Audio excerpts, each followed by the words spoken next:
My name is Stanley Heller, and I'm Executive Director of the Middle East Crisis Committee, and one of our projects is the Struggle TV News, which we've been doing weekly for over 13 years. I'm also active in the coalition against the U.S.-Saudi alliance, and I'll get into that in a bit. I want to talk about one country, and it was just mentioned, Yemen. It's a country that we know how Trump would refer to it, with a vulgarity. And it is true the country is in very tough shape now. But why is it that it is having such a hard time? And why is it that so many Yemenis want to come to the United States? You have to realize Yemen was not always a wreck. It had a history. It goes back to the Queen of Sheba. If you look at pictures of its famous buildings, they're unbelievable. They're fantastic. They look like they're out of a fairy tale. But they have been ruined. Yemen did provide home for 28 million people.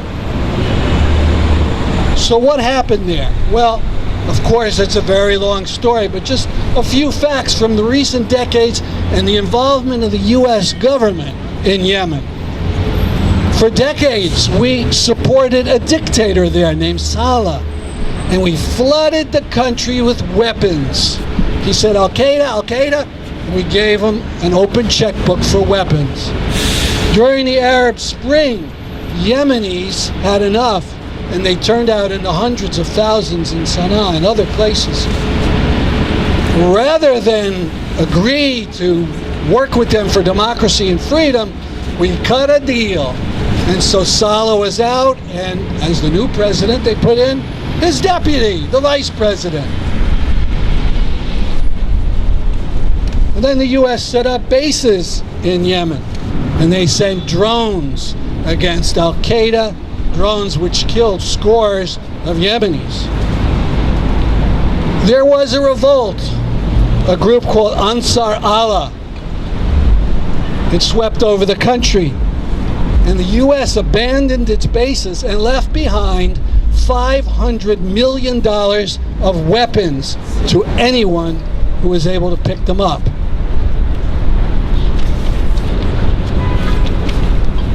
In 2015, on top of the fighting of Yemeni against Yemeni, the Saudis illegally launched a bombing campaign. Their war of aggression was fully supported by Obama and Trump. The results, of course, are appalling. Tens of thousands dead from bombing and the destruction of the water system, and a plague of cholera affecting over 1 million last year alone. So you see, if Yemen is in a hole, our beloved leaders had a lot to do with putting them there. And they should be condemned for making this Muslim ban and keeping out the Yemenis and the Syrians and the Iraqis and all the other peoples who desperately need some help. I mean, think about it. Jordan, Turkey, these are not rich countries. They've taken in millions of people. They don't vet people for a year. You need to come in, come in. There's a place for you. It's not luxurious, but they're taking in millions of people. This country can't bring even even thousands. We have a ban. A shame, a disgrace. Shame. I want to give a caution, though. I mean, voting is important. But we've got to understand our democracy is in tatters. Our Constitution is ripped up practically. You know that the Congress has the right to go to war. Come on, that's a joke. It's the president who goes to war. We know the way people are treated and discriminated against and how the haters are taking over. But what about elections? The ability to have the people decide. Who won the last election? Who got the most votes in the presidential election? Hillary, by 2 million votes. But we have this system created 200 years ago, and nobody thinks of fixing it. But more specifically, and connected it to the Supreme Court, there's that awful decision a week or two ago about Ohio, where they said it was fine for Ohio to throw 300,000 people's votes, their voting rights. What was that about? A guy went to court and he said, I've been living in my house for all these years. I voted, I registered, I never went to jail, I'm not in trouble. I didn't vote in a couple elections. I go and vote in another election. They say, you can't vote. And there was nothing I could do. You can't register that day. And the Supreme Court said, that's perfectly okay. There's a whole campaign to get rid of voters, to deal with a non-existent problem. And we've got to be very careful with that and think about other ways to fight. I see a shirt here, it says AFT. Anybody know what that stands for? Raise your hand if you know what AFT. What does that stand for? American Federation of Teachers, and we're with you 1,000%. We gotta learn from unions. Unions, it's not always only voted. They've done a lot of other things. They're out in the streets, they're out on strike. We have to learn from those people. And they got hurt terribly by the Supreme Court in the Janus decision this week. So you need to get allies. And you need to learn from the Palestinians, because they know how to work in a system where there's no democracy and no rights. So, in conclusion, maybe 4 slogans, if you like them. Could you repeat it back to me? Give sanctuary to refugees. Give sanctuary to refugees. Keep U.S. weapons out of the Middle East. Keep U.S. weapons out of the Middle East. Defy the haters. Get into the streets. Defy the haters. Get into the streets. No Muslim ban ever. No Muslim ban ever. Thank you. Muslim ban ever. No Muslim ban ever. No Muslim ban ever. No Muslim ban ever. Thank you. I'd like to introduce to you a sister of mine, a sister in faith, a sister in humanity, a sister in activism from Syria. Sister Ghoufran is an example to us all in activism. Thank you. Assalamu alaikum. Peace be upon you all. My name is Ghoufran Allahbabidi. I'm Muslim, Syrian, American. I'm representing myself. I am representing Tree of Life as well. So the story started 18 years ago when I left Syria. I left my country with a dictatorship kind of style, and I came here where I learned over there's nothing called human right, nothing called freedom of speech or of press. And I came to this country and I cannot express my feeling, how I felt living that freedom, breathing freedom, and knowing what is a human right means, and people to respect you to the way you are. And now, after 18 years, I cannot believe that we all standing here for something called Muslim ban. I can't believe that this nation, the same nation that I was excited about in the beginning, that start to judge people according to their color or nationality or faith. This particular morning, my daughter saw me watching the news and she asked me one question. She said, "Mama, why does Trump would like to stop the Muslim to come to United States?" For me, as a mother, for a daughter, that I want her to learn the history as I learned the American history, and as I visited Statue of Liberty proudly, I want her to have the same values. I couldn't find an answer to her other than saying, "Mama, things will get better." So from here, from a spirit of freedom, from a person who breathes freedom after decade, 40 years of Syrian people who did not have a human right, who did not know what social justice means, I would like to call on the Department of Homeland Security to take a step to stop separating children from their own parents, stop separating families, stop turning people away. According to what we believe, give me your tired, give me your poor, we should not turn a refugee away. Yes. Amen. I mean, so I would like to call on your vote and to call on my vote. With both, with all together, we can make this nation nice again. Thank you. Thank you. Thank you, Sister Ghoufran. I'd like to call Mary Wielander once again because Congressman Larson could not be here but sent a statement which Mary will read out to us.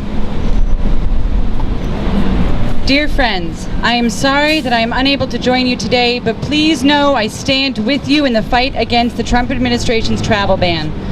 This policy falls short of American values and only undermines our alliances in the fight against terrorism while emboldening radical terrorism groups like ISIL and Al-Qaeda. Nobody should be discriminated against because of their religion, and I join you in condemning this policy. Respectfully, John B. Larson, Member of Congress. Thank you. So as you know, the Muslim ban is being opposed not just by Muslims. There are Christians, there are Jews, there are people of no denominations who are here. We heard from Deborah Cohen from the Jewish community, but Mark Winterfield is another activist in the Jewish community, and I'd like to invite you, Mark, to say a few words. Woo! Thank you all. I would just like to say a little bit about refugees. It really pains me when we do not learn anything from our history. Deborah appropriately spoke about the St. Louis with over 900 Jewish people who were turned away first from entering Havana and then from entering Miami.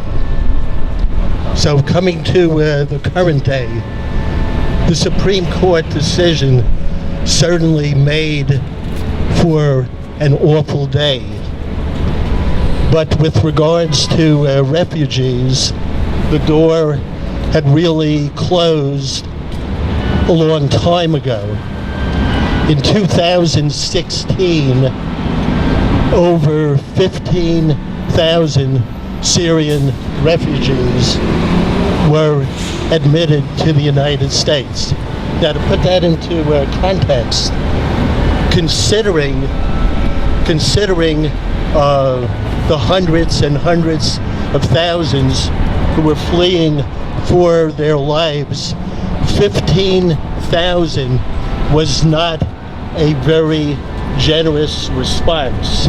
I know that countries like Germany did so much more. That's right. But at least the 15,000 was something. I was very pleased to be part of a 9-church network that hosted a family, the El Azmis. They live in Bloomfield. They're doing really, really well. Yes. There are a number of people here today who were involved with the hosting of refugee families as well. So this almost negligible 15,000 that we hosted in 2016, in 2018, this is before the Supreme Court decision. The number who were admitted with the Trump administration's vetting, 13, not 13,000, 13 Syrian refugees were admitted in. I always like to think that what makes a country great is opening its doors, showing that we care. Shame. Closing our doors is just dreadful. Thank you all for being here.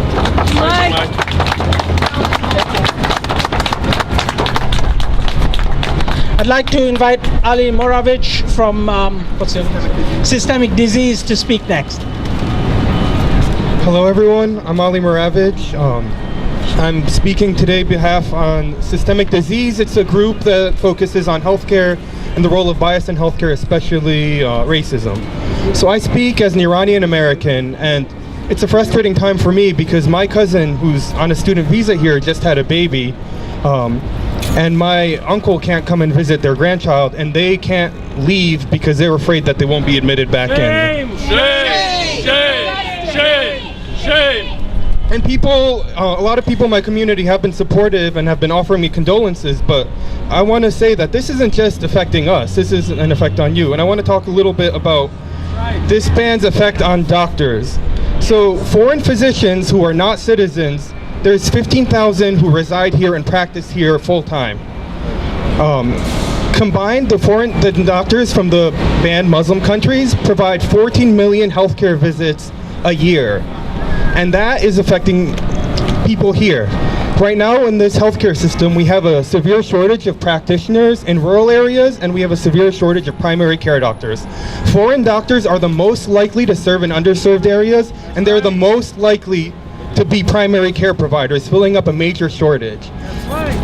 And one thing that is scary, it's a scary time to be alive, is because a lot of countries are moving towards an authoritarian model. And the scariest thing is that this model doesn't represent the basic role of a healer in the community. We're not keeping terrorists out, but we are keeping a lot of doctors and healers out. That's right. And I'm seeing, as the world is changing, we're having less and less respect for our healers in a lot of authoritarian states. Here in the US, during the Standing Rock protest, there was a medic healer council that was providing a sacred ceremony, and the police invaded and tore people apart in the middle of their sacred ceremony. Recently in Palestine, Razan al-Najjar, a Palestinian nurse who was very popular in her community, known to be a great humanitarian, was shot while providing medical aid. We see that in Syria, the Assad regime has killed some of the greatest doctors in the Middle East. When we attack our healers and we allow these people to say, take my agenda and anyone gets hurt and the healers can go, that's how we know that we're being led astray and that we shouldn't be listening. So I think we need to stand with our healers, and we need to fight against authoritarianism.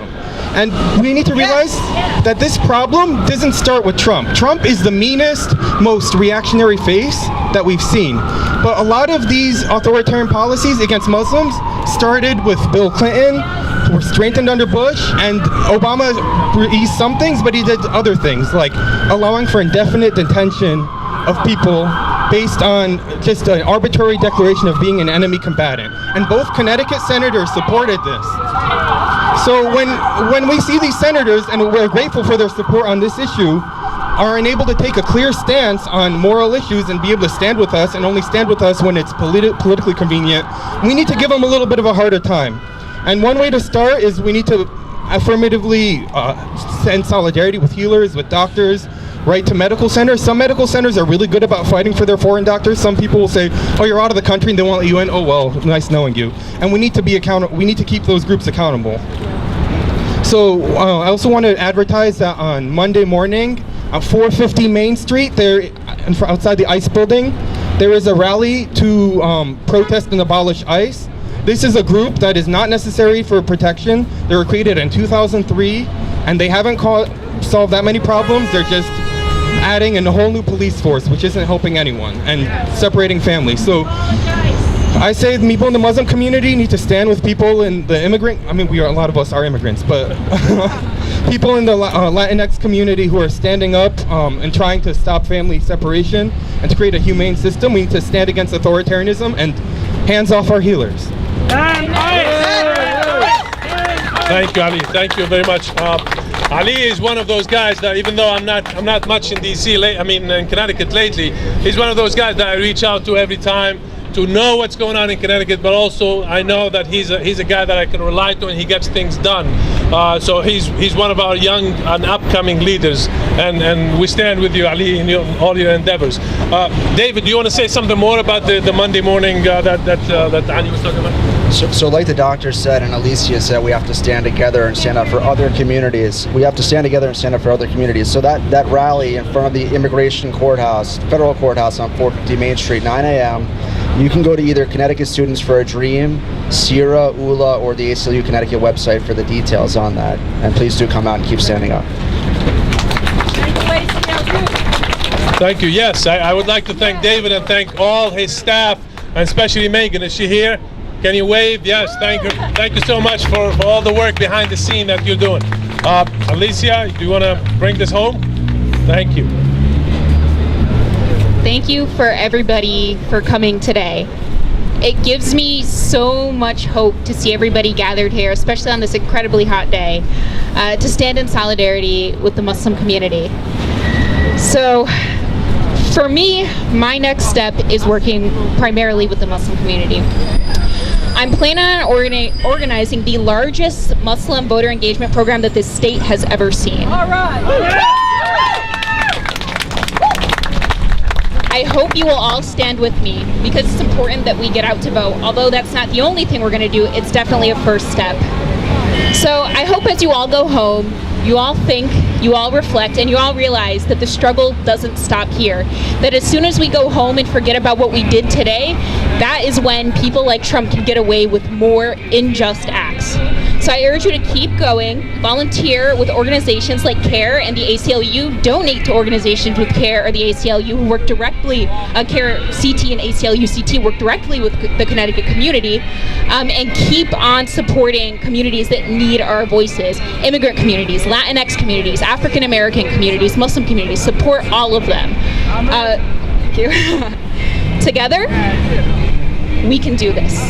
Thank you.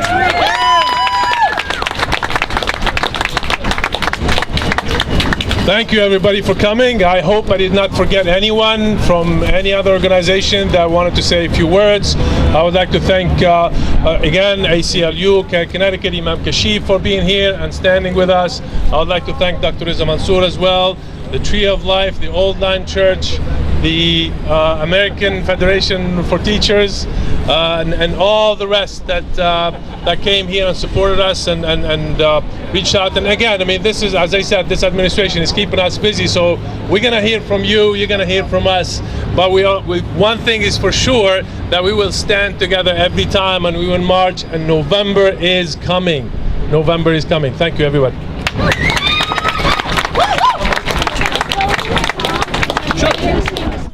Forest to the Gulf Sea waters,